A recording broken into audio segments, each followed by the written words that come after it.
Allahverdi bəy, bu müəllimlərin işə qəbulu imtahanında ancaq ixtisasla bağlı suallar düşür, yoxsa başqa bir suallar da var? İxtisasla yanaşı metodikadan da suallar düşür. Artıq hər kəsə məlumdur ki, son illərdə müəllimlərin işə qəbulu və sertifikasiya imtahanları əvvəlkilərə nisbətən daha məsuliyyətli bir prosesdən keçir.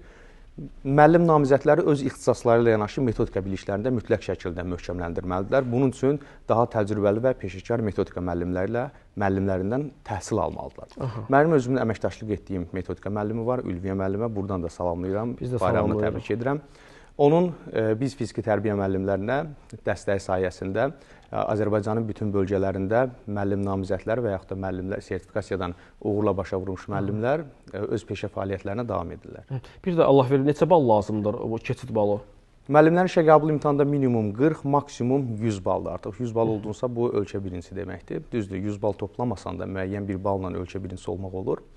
Ancaq minimum 40, maksimum 100 baldan ibarətdir. Sertifikasiya imtahanları isə 30 və maksimum 60 baldır.